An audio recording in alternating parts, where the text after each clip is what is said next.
Okay, you started your writing career with children's fiction. What made you decide to branch over into adult fiction? Well, for a long, long time I had a kind of a burning desire to write a story that I had heard since I was a little girl, and that was about my grandmother, my maternal grandmother. She was excommunicated from her horse and buggy Mennonite district, and very similar to Amish. And so I thought, well, I don't know if my readers would enjoy this story or not, but that was the book, The Shunning. Okay. And so that was what actually got me thinking about writing for adults. And I wasn't sure if I could write for adults at that time. I had written almost 60 books for teen girls and children, chapter books, middle grade readers and such. So that was kind of what happened. Then from then on, I've been writing more for adults as well. So yeah.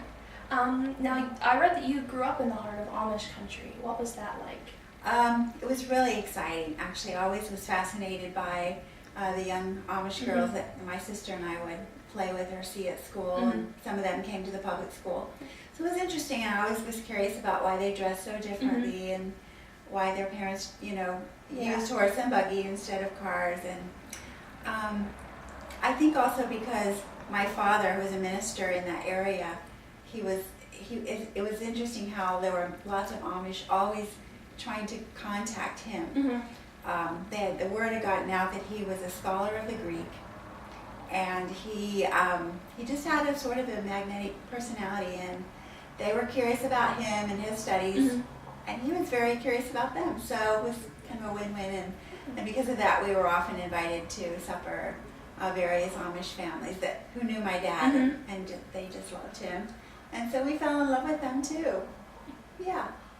It's fascinating culture. Very, very interesting, exotic, cloistered community that, we modern people, we don't really understand, and so I've enjoyed the research that I've done because I have actually had more of a peek inside their lives.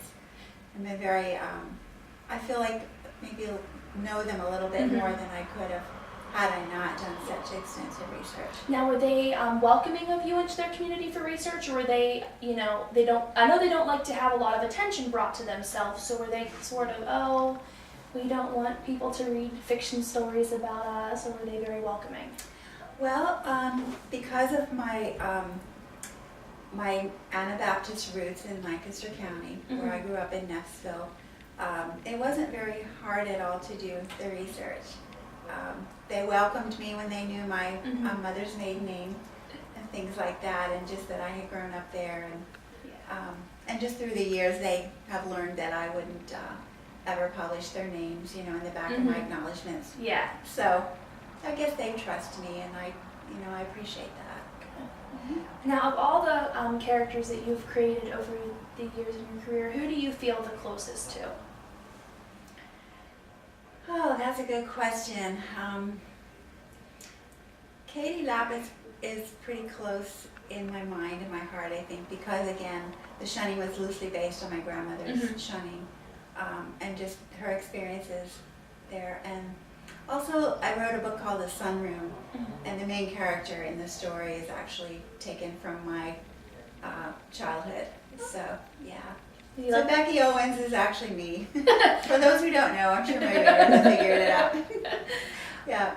Now, your most recent release, The Thorn, is the start of a new series. So what can you tell us about the next two books? When are they coming out? What are they going to be focusing on? The Thorn, as you said, is book 1 of the Rose Trilogy, and The Judgment is book 2. It comes out April the 6th, 2011. Okay. And the third book, I don't know if I'm not sure if I'm supposed to announce the title yet or not. Okay. There is a title. Okay, so we'll leave everybody hanging for right now. That finale will be out, I believe, probably September 7th of 2011. So you've already written them and you've passed it on? Book 2 is written, and book 3 will be written soon. Good. Yeah. Well, thank you very much for taking a few minutes to sit with me. It was wonderful to meet you.